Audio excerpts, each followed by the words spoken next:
how to avoid the roller coaster of this So business. I said, okay, I got to put on my big boy pants and I got to figure this out. If you don't check yourself, you'll wash out. What clicked where you said to yourself, you know what? Okay, the numbers, that's my new, compass. Now it went from me being nervous to me being able to help others. And I Right? They're not even qualified to give an figured opinion. this out. And it just came down to numbers. You have to educate your expectations and track the numbers.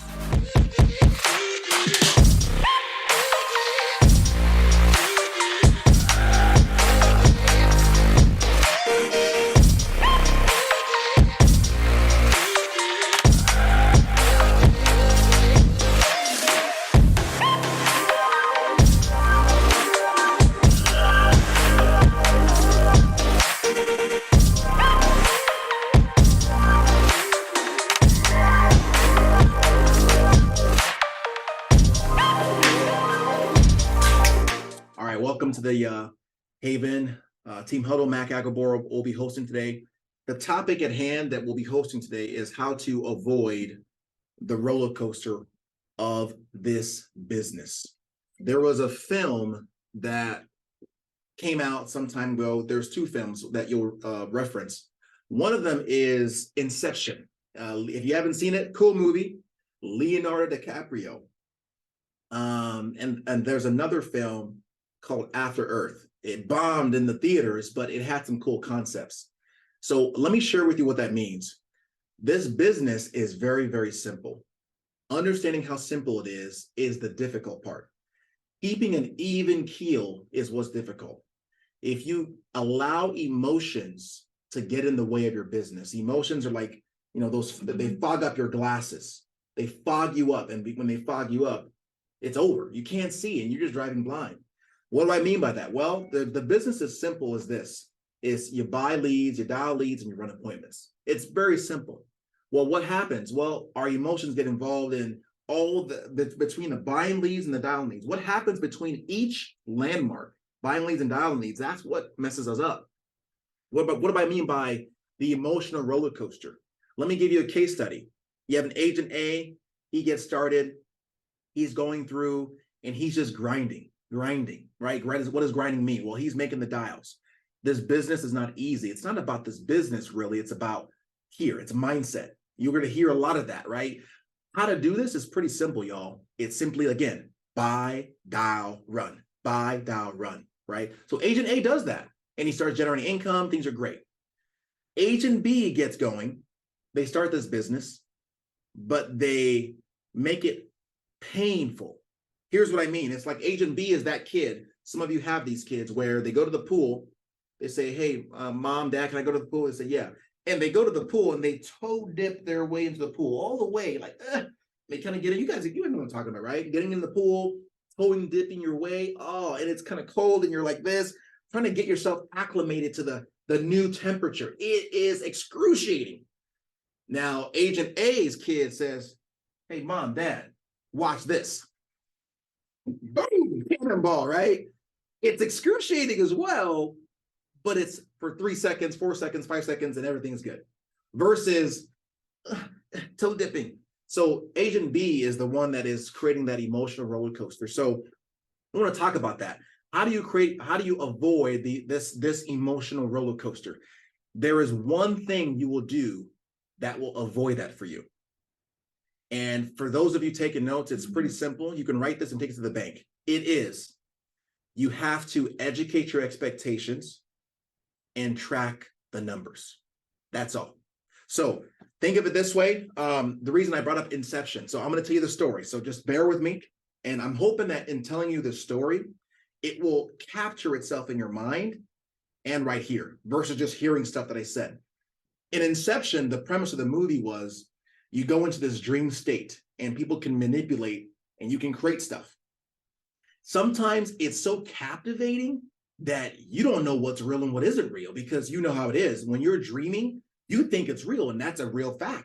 The mind cannot distinguish between reality and fiction, right? That's why what the mind of man can conceive and believe it can achieve, it thinks is real, right? So how do they distinguish whether you're in a dream state or not? Because what happened in the movie is someone can trick you to act certain ways, or rather, you don't know whether you're in dream state. They can knock you out, and when you wake up, you don't know whether it's real or not. The one way you can make sure you can always know whether something is real or not, they had this thing called a totem. It was like some people had a coin. They had something that they took with them where when they spend it, in his case, in Leonardo's case, if he spin this little, it's like a spinner wheel. If it just kept spinning, which is not, things don't just keep spinning. If it never landed after, the velocity had ended, he knows that it was fake. But if it, flatlined and landed on the floor after a word stopped spinning, he would know, of course, that it was real. So what I'm going to share with you is this is how you check reality. You make sure that what you're seeing is reality, what you're experiencing is reality, because your experience of the business is not necessarily the business. It's just your perceived experience of the business. You failed to do a reality check. One more example, and I'm going to jump in. I'm just preparing the ground, because what I'm going to drop on you, it's easy stuff, y'all, but it needs to hit home, hoping that when you do this business, you do it the right way. You give it the right juice, I guess, if you will. Anyone ever been dizzy? When you're dizzy, for me at least, the first thing you do is what? You ever had the room spinning? I remember I've had it happen when I was sick. The first thing I do is you touch the ground. You need to ground yourself. Whenever you're gonna, ground wires or do electrical, you want to have a ground. It keeps things from getting shocked. So similar concept, that what would ground you in this business are the numbers. What numbers am I referring to? If you simply track your activity, I'm talking how many leads did you buy? How many dials you made? How many people answer the phone? And how many appointments you got? How many sales did you get from that? How many families did you protect from that? That is all, y'all. That is all. If you track that, no matter how bad things are going, you can then look at your activity and say, is it really as bad as it is? Prime example, I remember when I was running this business, I was having a terrible week. What I called terrible, but I called my wife and I said, man, it seems like everyone's saying no. Like everybody, like I couldn't close a door. She said, you've already made helped about 10 families, right? I was like, I have? Like, it didn't even feel like it, because I felt like I was getting punched in the face, but the numbers told the story. I've had it before where agents have said, oh man, it seems like everybody's canceling. Really? Well, let's look at the numbers. And they did the numbers, and we know the average chargeback rate is 20 to 30%. It's just the way it is. If your rate is beyond that, then you're doing something wrong. You should be concerned. We need to tweak something. But if you're not, all you got to do is just keep doing what you're doing. You need to do more of it. That's all, right? The numbers tell the story. So you're going to find out two things. When you use the numbers as your compass, as your ground, as the way your totem to be able to gauge reality. Are you dreaming? Are you in a nightmare that you've self-inflicted yourself, you've put yourself in, that you need to wake yourself up, from? Or is what you're perceiving reality? If you don't check yourself, you'll wash out. You'll just simply wash out, because the mind of man, you are one of them. You will never continue a journey you do not think you can finish. You will get discouraged. So your compass has to stay on. How do you keep your compass on? You got to track the numbers. So you track the numbers. You're going through, and then how do you know your compass is correct? Well, you then talk to your leadership. You do a back and forth. Make sure that what you're experiencing, what you're perceiving, how you're interpreting it is right. And I'll give you a little note. If you're brand new, if you have not run 100 appointments in this business, you are not qualified to interpret the data. It's like a kid. You guys ever had any kids or friends? Now that you look back, you realize that they were idiotic, making certain statements. You ever had a kid say, you know what? He's 5 years old. School's for dummies. Or I'm never going to date girls ever. You're like, really? Right? They're not even qualified to give an opinion. So until you run 100 appointments, don't even look at the scoreboard, right? The only scoreboard you're looking at is the activity you're doing, not the results, if that makes sense. That's one of the key things to keep this from being unemotional. So that said, guys, I've kind of said my piece. I hope that it rings true. That little small bit mean, we can be here all day talking about different examples, how it's going to apply to your business. For some of you, it's going to apply in different ways. Some of it would be pretty self evident. Others, you're not going to get it until you say, oh, okay, I see what he means by that. If I'll say this, if your experience in the business is not how you want it to be currently, it's possible that you have a poor perception. Your perspective is off. If you don't wake up excited about the possibilities the next day, this is a little clue, right? Like if you have a runny nose, if you feel feverish, you probably got a cold, right? If you don't wake up excited about the future, you have a warped perception of not only your ability, but also of this business. You are not qualified to self-diagnose. You need to seek a business doctor, seek help, right? And we're hoping what we're about to give you, this is self-diagnosis, right? Self-help. But in addition to the self-help, you can seek help because it's free, right? It isn't free for the person giving it to you. The leaders it will cost them time. So when you come to the doctor, come ready. Don't go to the doctor and he's like, so what are your symptoms? Like what doctor would not like slap you in the face? I can't now, right? Or want to, does it hurt here? Maybe. Well, when was the last time this happened? You see what I'm saying? Even when you go to the doctor, you got to have some answers. Otherwise, they can't help you. Well, hey, when you took that medication that I gave you last week, or when I told you to take last week, how did that help you? Oh, I didn't take it. I forgot. Oh, I only took it half the week. He's like, really? You see what I'm saying?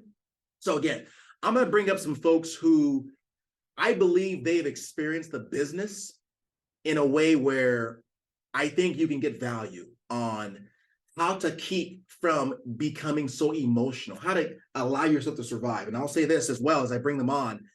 If you do not remove emotions from your business, your business will not die. Some of you don't get that, but I'll say it this way. Have any of you ever been part of a relationship, guy or girl, when they were freaking out? I'm talking freaking out. How long did that relationship last? I'm talking freaking out about things that were normal. You're like, why are you being so crazy about this? And if the person who was freaking out or the person who was being freaked out on, if they didn't come to some kind of understanding, the relationship was over. So in order for you to survive, it has to be that way. So let's go ahead and have these two jump on. I just invited, let me see. We go here. Let me see. Vernon, you should go ahead and accept the panelist view here. I'm inviting you to be a panelist.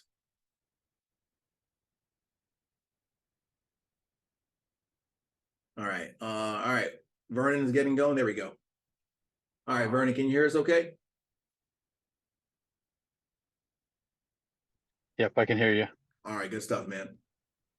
All right, so we got Vernon. He's been in the business for, I think, a few months now, Vernon. If you could maybe just, if this hit home, please share with us, share your story of how you got involved with FFL and your experience with allowing emotions to cloud your judgment. And we'll kind of continue from there.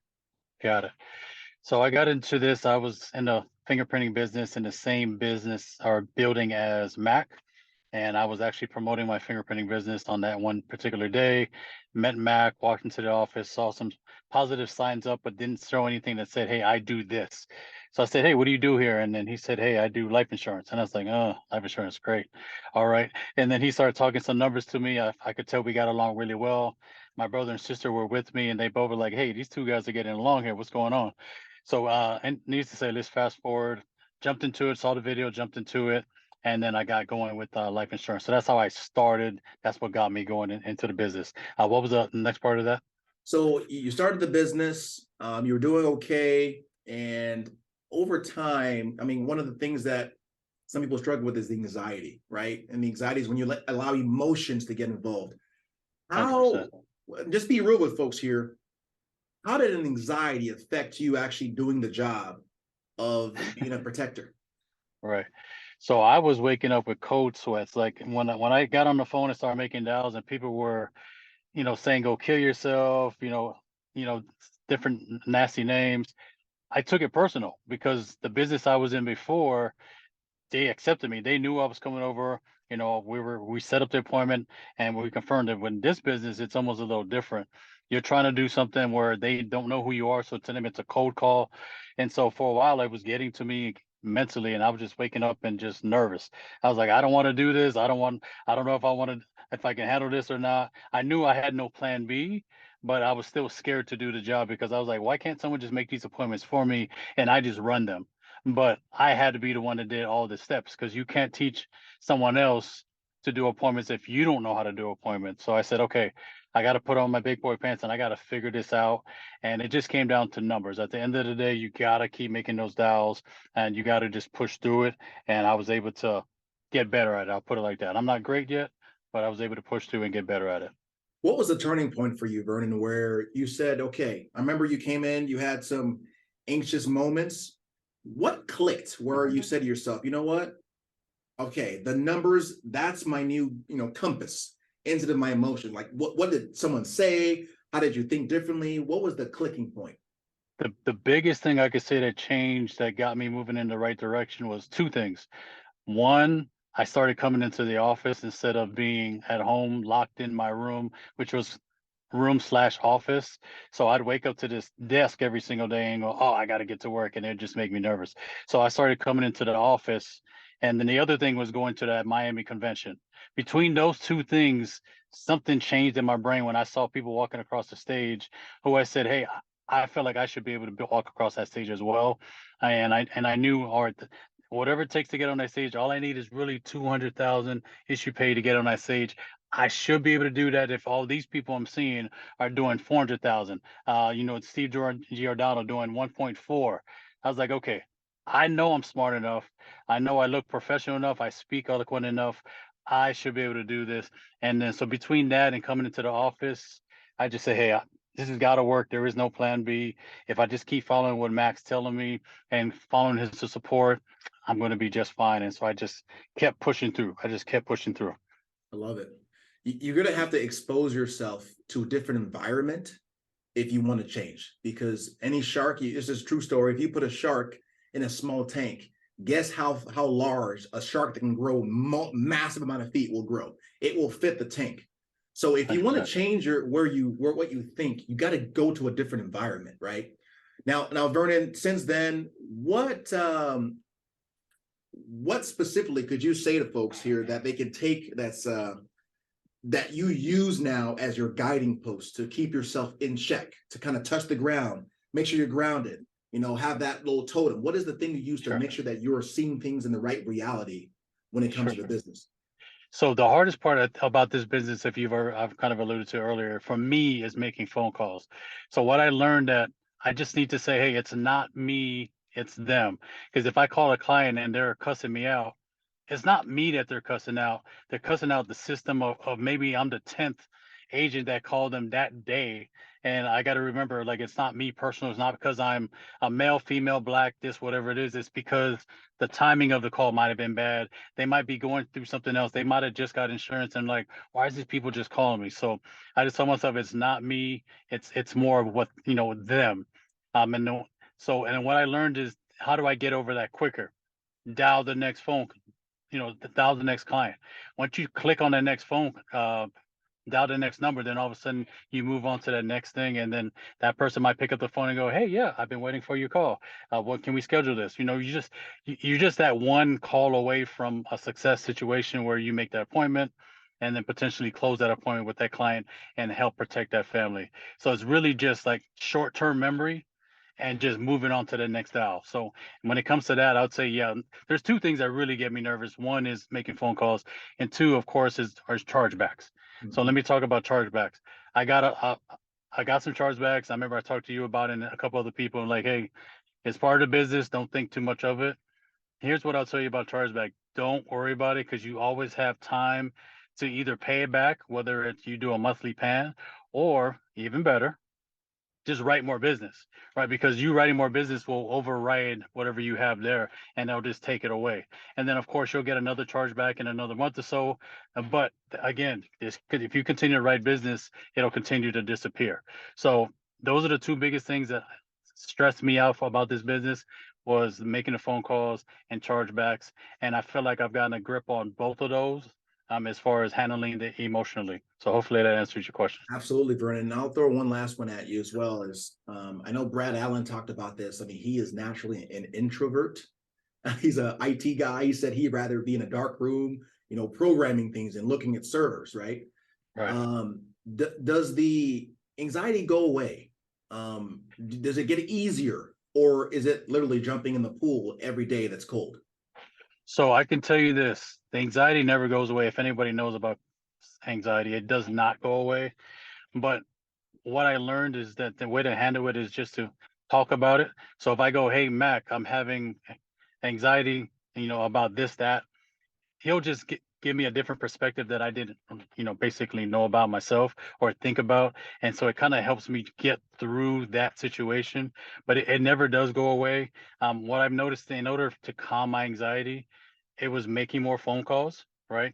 And buying more leads, making more phone calls, doing more in homes, because even in home, when you're meeting with a client, whether it's a telesale or not, that causes some anxiety as well. But and then also putting myself on Zoom and forcing myself to be on there. Even when I didn't want to unmute myself, I clicked the button, I just went. And so if it's there, you just kind of it becomes more in the background and it becomes more of a norm. Not that the anxiety ever goes away. You still feel it a little bit because you don't want to say the wrong thing. But I just remembered I'm also helping somebody else who might be feeling the same thing. And then what I noticed that when I unmute myself, people go, "Hey, Vernon, that was a good job," after the call is done. "Hey, that was a good job. Hey, I have a question about this." Then people start asking you questions. Now it went from me being nervous to me being able to help others. And I think that's what helped me a lot is like, oh, maybe I'm not as bad as I thought I was, and maybe this is something that I can be successful at. But until I made those calls and went to those appointments, there was just no way to get over it. I would have just been scared every single day. So really, like I said, next phone call, next appointment, just turning on and unmuting yourself on Zoom and just being in the chaos, if you want to call it that. Jump So in, jump in. just jump in, 100%. Did you And like you guys said earlier, jump in the pool instead of putting a toe in. Just get in, the get it over worst? with. You Yep. know, did you all know that a tornado, as destructive as it is on the exterior of its rings, do you know how it feels in the center of that tornado? No, I mean, it's actually peaceful. The center Mm, is peaceful. As you're going through it, that's when it's the most difficult. Vernon, there are two questions. One of them will knock out. Yes, yes, Lacey, you can actually set up arrangements with the different companies. Um, the best part is instead of using your own money to pay, just go write more business, right? That's a better use of your funds, right? Instead of just using two, three, four, $500 to go pay a chargeback, why not use that money in leads where you can get, two, three, four times your money, right? So that's the bet. So at the end of the day, if you're going to work, bet on you. I know I will work, so I rather bet on me because the truth is, whether it's chargebacks or any bills, I've had agents who say I have this due, that due. But the truth is, if you invest in bills, you get more of what? bills. Bills. Bills, they're like a monster. They always will be there. Why not just go make more money? Right? Who would have thought? So that's what I always thought of is that, hey, if you simply bet on you and you know you will work, you got mentors that will help you, then the rest is history. So another question, Vernon, how important do you think consistency is in getting you to where you've gotten so far from where you've come? Oh my gosh, that's such a great question. So here's what I can tell you. When I've been consistent, the money comes. When I've fallen back because I got either my anxiety kicked in and I'm like, oh, I just made 12. I just rolled 12 AP this week. And oh, wait, no, never mind. I did that 2 weeks in a row. I don't want everybody looking at me. So let me just take a step back and take some chill time and sit on my couch at home and read a book during work hours or what should have been work hours. Then all of a sudden, there was nothing coming after that because there's no flow, there's no consistency. So there was no backlog of money that should be coming to my bank account. So I had money in influx and then it would just stop. And it stopped because of the inconsistency as well.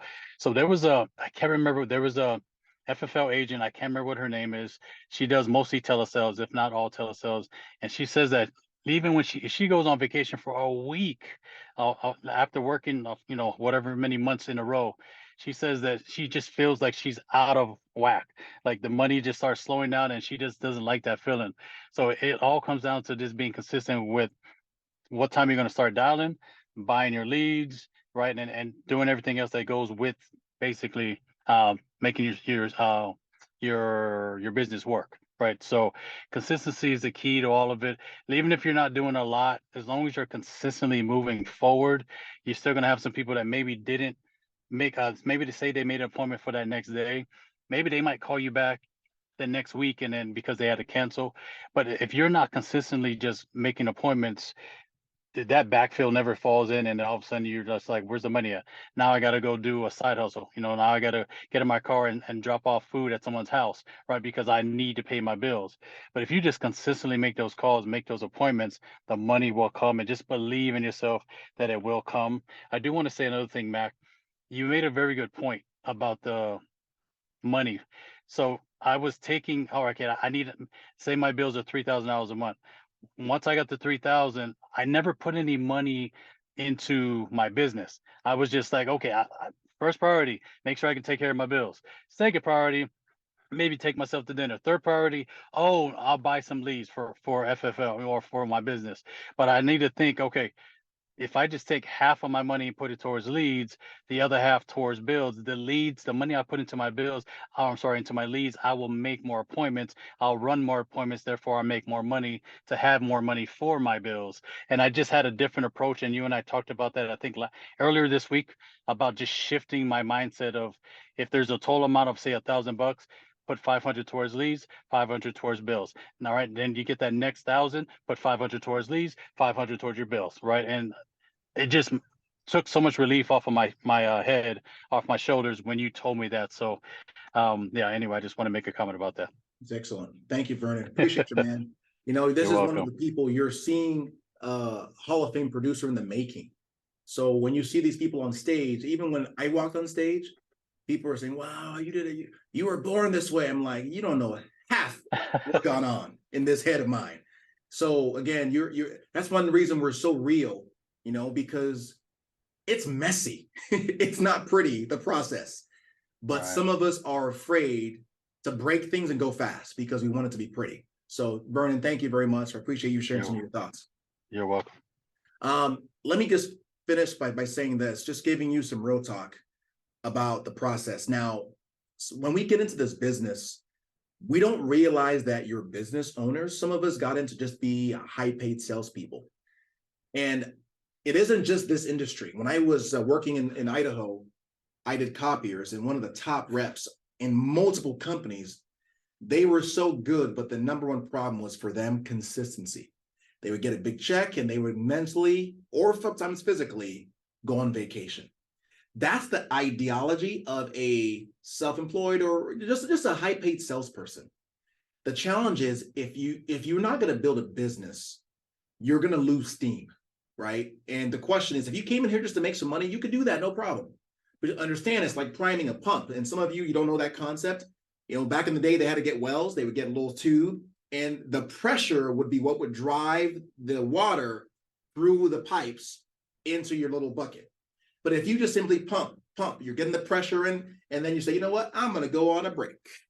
I'm tired. Oh, I got enough water right now. Just thinking that you want to drink, not thinking about getting some water stored up for that time when, who knows, it's cold outside, you don't want to go. Unfortunately, you have to start all over. So that experience is normal. Avoid being a novice and be a professional. I'm telling you this up front. Begin with the end in mind. So to keep the numbers the same, remember the numbers is your compass. When you get paid, the truth is if you start this business properly, you should have 4 accounts. So if you don't have 4 accounts, go open 4 bank accounts.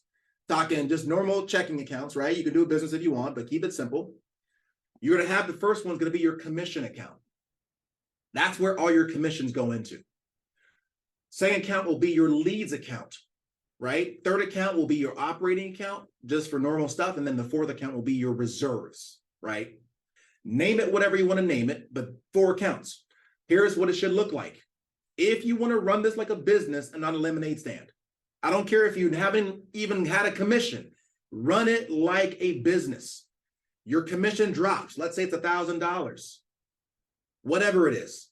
It goes into one account. That account only receives deposits. As soon as it drops, you can determine the percentage. But if your baby or your business is brand new, it should be a higher percentage, but at a minimum, 50%. So you transfer all that money in your commissions, split it half between your operating and your leads account. So from $1,000, 500 goes into your leads, 500 goes into your operating. Operating accounts where you pay yourself and whatever else. And then if you want to kind of, so again, let me keep it simple. So 500 in leads, 500 operating, and then you split between operating and your reserves. So you would put maybe 250 in your reserves, and you would have 250 in your operating account. Operating account is where you pay yourself, pay your bills, and so forth. But guess what account you must feed first? Your business account. If you choke your business or you make sure it's malnutritioned, it will be like a child. It will be skin and bones. It will hate you, right? Or like kids, God love them. They have some terrible parents sometimes, but they still stick around and they still love them because they're kids and they're full of love, right? They don't know any better. Your business may not know any better that you're malnutritioning it, but its results will not produce, like Vernon experienced, right? You got to buy leads. Lead flow is cash flow. There is no other way. Now, if you get good at the referrals, that's great. But again, what's sustainable, what's something you can scale is leads, because we know this. If you buy leads, you dial leads and run appointments, or you will make money. So I'm going to stop there. That's something tangible you can take. What is the structure you need to make sure you're having a compass that's well designed? You have to make sure that when your funnel goes in as far as commissions, you split it up properly. And to help you as well, remember the other part of your compass, your activity funnel, right? Is that compass working? Well, how many dials are you making? Are you dialing enough? Because one of the things could happen when we look at your activity sheet, you're just not doing enough work. And FFL, and you can look at the podcast before this, there are people who in the real world, quote, unquote, normal world, they would consider themselves hard workers. You would say that's a hard worker. They said, I quote on this podcast, I thought I was a hard worker, but I was lazy. FFL will expose you or promote you. It will expose your work ethic or lack of, or promote your work ethic or lack of, right? If you really knew how to work, I'm talking you dial to compensate for your suckage, right? Some of us, we come in this with again, this is helping you see reality. The numbers tell the story. Men lie, women lie, but guess what doesn't lie? The numbers. I don't care how bad you are. Here's what gave me confidence, and we'll end with this unless there are more questions, and I'll tell you 2 stories. I knew I sucked. This is a new industry. Some people coming into this, they've had some awesome experience. So they have an ego. It's like a child. Right now, you guys, all of you here, you know how to speak English. You speak pretty well. You have forgotten what it takes to learn how to speak English. Because as a child, you went blah, blah, blah, blah, blah, blah, blah, blah, blah, blah, blah. No one can understand you. Or you learn how to walk. Did you know in order to learn how to walk and walk well like you do now, it takes mastery? How do you know that? You ever had someone who got in some kind of accident? They lost all control of their arms and they had to learn how to walk again? Man, it's happened to me before. If it's ever happened to you, you've seen people that they have been on top of the world. They get depressed. It takes a lot of emotional effort to go from being able to do all this and to walk again. They had to go from the bottom and learn mastery. All I'm telling you is you've forgotten what it takes. So I knew I sucked, but here's what I knew. If you just focus on the numbers, I dialed what they told me to dial. Eventually, if I just stuck around, it would work. So I'll tell you the story and we'll close. I remember I was a missionary a long time ago, and the way it worked is we went into certain areas, and our job, I mean, if we're going to put it in sales terms, was to help people find Jesus, right? And here's what we knew. What was interesting is That was a numbers game. Of course, God was involved, but we had to put the numbers up first. When I first got there, man, I look back, people were not doing the work. Here's what we knew. We needed 50 contacts a day is what I was told after the fact. But you know how many they were doing? 5 contacts a day, 2 contacts a day. And there was nothing happening. How are you going to help educate folks about Jesus, less life insurance, without talking to people, right? When we increase the number of contacts, all of a sudden things happen. But before we all came to this realization, I had no idea what the problem was because I was just born into this atmosphere of what they were doing. I didn't know. And so when someone came in and said, they looked at our numbers and said, hey, here's what you're doing wrong. Some people didn't like it. Some people left. Here's what I knew. If I just do, even though it's uncomfortable, it'll work. And all of a sudden we shot up and things started happening. Now, it was that way for some people, but here's what it was. I was in an area, I was in Delaware, Southern Delaware, all Spanish, and it was very challenging for me. And I felt I was doing everything I could. I had no idea what the problem was. I felt I was working hard. I wanted to quit and go home. You know what kept me going, guys? I knew that if I just stuck around, something would happen. I just show up, just show up. I'm telling you the story because if you're in a situation where you think you're working as hard as you can, sometimes you just got to show up. It isn't just me telling you something crazy or just telling you some kind of motivational. This is a fact. Napoleon Hill says it.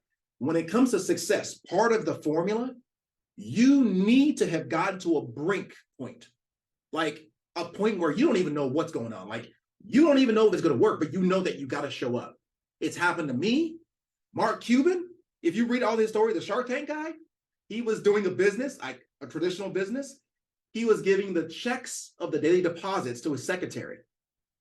And you know what he found out afterward? He goes to his bank account. 0. All this time, his secretary would go to the window to deposit the checks. She would somehow remove the name of the business and she would put her name on there. She had been embezzling. It was like 50 grand, something crazy. And he said, I had 2 options. I could either quit or move forward. And this is Mark Cuban. Now that we know, we never would have heard of Mark Cuban. You can look at every successful person and they have some story. So all I'm telling you is Napoleon Hill said this, and the book I'm referring to is Think and Grow Rich.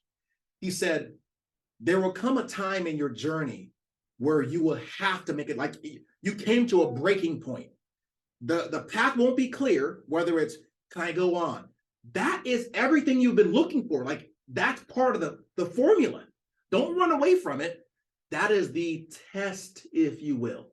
And in my story, I kept going. And of course, the floodgates open and the rest is history. It works that way every time. And life is just a law, just like there's a law of gravity. It's a law. So if you've hit the wall, do not trust your judgment. Get your coach or your strategist to look at what your situation is, have them interpret it, and then have the faith in yourself, faith in your leadership, faith in you to proceed. If you don't, that's when things go bad for you. So guys, I'm hoping this was helpful. The purpose of this was how to avoid going on a roller coaster in the business. Going on a roller coaster is great when you want to do that, but not when you don't. It's all about control, strategy. We can handle problems because you will get problems, but no one wants surprises. And that's what you don't want in the business.